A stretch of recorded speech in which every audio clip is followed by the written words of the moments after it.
I'm Dolly. My channel name is Tea Time with Dolly and Thrifty Living. I'm so glad you came to visit with me today. If you haven't subscribed yet, I really hope you'll tap subscribe. It doesn't cost you anything, but it does help me. And so today I have my iced tea. Okay, are you ready? Also, if you like my video, give me a thumbs up. Just tap that little button there. Okay, today I thought I would talk about being organized. And if you wonder how can being organized be thrifty, what has it got to do with it? Yes, it does have something to do with it. We can find our things, it saves us time, and it can save us money because then we know what we have when we go to the store. We know what we need to buy and what we don't need to buy. And it's just, you know, it can just save us time and money all around. Okay, I'm going to talk about the unorganized. There's two kinds of unorganized people. There's the openly unorganized. They're the type of people, I'm sure you've probably all seen one. Maybe you are one. If so, I hope this video will help you. They're the type that they get out of their car, things may fall out behind them because there's stuff all over the car. And when they're in the checkout line, they may hold up the line because they're digging through their wallet or their purse, trying to find their bank card or their credit card because they don't even know where it's at. Maybe it's in the bottom of the purse and they're holding up the whole line. And you go to their house and it's a mess. There's piles of papers, piles of clothes, just things piled everywhere. So if they've laid down their keys or laid down anything, things may have got piled on top of it, then they can't find them. So that is the open and organized. Now there's another kind of unorganized people, and they're the hidden unorganized. They may surprise you because you're thinking that they've got their act together, when really they don't. It just appears that way because their car is fairly neat. They do pick up the trash and throw it away, and their home also is neat. And the reason it's neat is because they just stuff everything in the closets, the drawers, the cabinets. If they get mail come in, they don't leave it lay out on the counter for anything to get piled on top of. They stuff it in a drawer or a cabinet or someplace out of sight, out of mind. I'm sure you've heard that old saying. Well, that's number two, unorganized. It's out of sight, out of mind. But then when they need something, they can't find it either, because they've stuffed it someplace and they forgot where they put it. Maybe a bill that needs paid, and that's another way that it does not save you money. If you have to pay a late fee because you can't find it. The openly unorganized, they can't find it because it's laid down somewhere and they don't know where it's at, and things just got piled on top of it. And that the hidden unorganized, they've stuffed it somewhere and they can't remember where. Their house looks neat though, because everything's stuffed in drawers and cabinets. If you were to open the closet drawer, you don't know, something may come out falling on top of you, and it'd even be hard to get drawers open because everything's so stuffed in there. Sometimes things that don't even belong there, like bills, because they just stuff them in someplace to get them out of sight. So, I have a question. I've gotten better at a lot of this, But my cell phone is my problem. I like to carry it with me because I no longer use a home phone. So if I go in different rooms of the house, I take it with me. Or if I go out in the car, I take it with me. And then sometimes I get ready to go and I can't find it because I'm always taking it with me. I don't really have a certain place for it because if it rings and it's in the other room, I can't get to it in time. I've got arthritis. I can't move as fast as I used to. And it doesn't ring very long. So if you have a solution to that, give me an answer or give me your solution in the comments. Okay, I have a few little ideas to try to help people get more organized. Things that I've learned. I didn't grow up organized, so I've had to learn, and I'm still learning. I'm much, much better than I used to be, though. Put things near where you use them. I mean, you would think this is obvious, but sometimes it took me a while to really catch on to all this.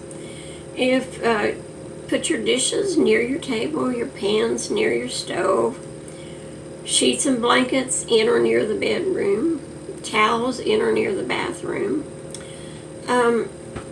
Just put things near where, if office supplies, put them near where you're going to get your mail ready. And one of the things while I'm thinking about mail, when you bring your mail into the house, don't lay it down. Go right to the trash can or your recycling bin. Look at it. You can tell most of the time if something's an advertisement. Sometimes they get a little tricky telling you how important it is on the outside of the envelope. If you need to, you can open it and look at it and decide. But most of the time you can actually tell if it says low interest, 0 interest for a certain period of time. You know that's a loan or a credit card. Unless you're looking for that, just there's recycling or trash. You can usually tell on most of these things. If it's a bank statement or a bill or insurance paper, then save those out before you sit down. Go take those right and file them where they go. And if you've got maybe a little card you need to respond to, say you're invited to a reunion or a party or something, write that down in your planning book and then you can throw that away. And then you won't have this pile of papers. I know I used to. I would bring in my mail. I would sit it on the cabinet, and I'm sure some of you can relate to this. Sit it on the cabinet, and I might look through it in case there was a check or a greeting card or something. But for the most part, then I laid it down the cabinet for later. Well, maybe later didn't come that day for the mail. So the next day, the next pile of mail came in. And it was kind of the same way. And sometimes bills got left in there, which mean occasionally they got paid late.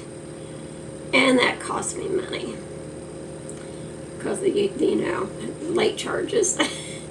So I don't do that so much anymore. I'm much better at that. So I just adopted this idea of taking it right to the trash can or going right up and putting it up. If I don't have time to do that, just leave it in the mailbox that day until I get time. Let's see. So anyway, that helps to take care of your mail. Let me see, what else did I thought I had another note or two written down here. Oh yes, whatever you bring into your home, make sure that whatever it is has a home of its own after it gets into your home. Because if it doesn't, it's just going to set. It's going to just sit there and not make your house look very pretty. And you'll be walking around it. You won't know what to do with it. Before you even purchase something or you tell somebody you want something, think about where you're going to put it in your home. Maybe if you have a really large house, it won't be such a problem. I know I used to live in a really large house, and it wasn't a problem. I could drag just about anything home and find a place for it. But now I live in a small house, and I have to think about, where am I going to put this item? Because your house is going to look much tidier, and you're going to feel better about it if you've got a place for everything. And then put it in the place where you designate for it. And your whole life will seem easier if you put things where they go. And also, organizing things. You need to organize and declutter. I know that sounds like a big job, but it's really not. Sometimes when you're just putting laundry up and you open a drawer to put something up, just kind of look through it and pull out things that you no longer wear, or that you no longer want, and just kind of tidy it up. And another day, do another drawer or a shelf in your closet. You'd be surprised that you will find things that you think, I don't even know why I'm keeping this. I never wear it. I don't even really like it. So take it out. And if you see things in there that doesn't belong there, or maybe you've stuffed things temporarily, take them out, put them where they go. A lot of times it doesn't take that long. I have mentioned in other videos the 15-minute thing. If you set a timer for 15 minutes, you will be surprised what you can get done in 15 minutes. Sometimes I like to set it when I'm cleaning up the kitchen, and because then I can tell myself, when the timer goes off, I can quit. Of course, usually I've got things pretty well done, or unless I've got a really big mess where I've been doing a lot of cooking and baking or something. But if it's just my normal tidying up, I have quite a bit of it done in 15 minutes. So then I may just continue on and finish up. But as long as I tell myself I can quit in 15 minutes, you feel like, oh, you can do about anything in 15 minutes. So it can be the same way with tidying up a drawer or a cabinet or something. Sometimes you can clean the whole thing out in 15 minutes. Maybe 2 of them, depending on how bad they are and how big they are and how much stuff you have. But if you just work at it little by little, just a little bit here and a little bit there, and don't make the mess bigger or worse, you'd be surprised. And just after a while, your house will start looking so much better. And you'll be able to find things, and when you come in, put them up. When you walk in that house, have a place for your purse, have a place for your keys, probably in your purse. Or maybe you have a little key rack near the door, or a little key holder. Whatever, just make it convenient. Don't make it where you've got to run clear upstairs to put your purse up. Because then you're not going to do it. You're going to lay it down because you don't want to run clear up there. Make a place convenient, if you can, for your things. So anyway, if you save 8 minutes a day not hunting things because you've lost your keys and you've lost your purse or you've lost your glasses or you've lost something, if you save just 8 minutes a day where you didn't have to look for anything, that's almost an hour a week. What could you do with that hour? Maybe write a note to a friend, or read, take a walk, do some exercises, work on a hobby. There's a lot of things you can do with all the time you've wasted hunting things. Okay, may God bless you this week. Bye-bye.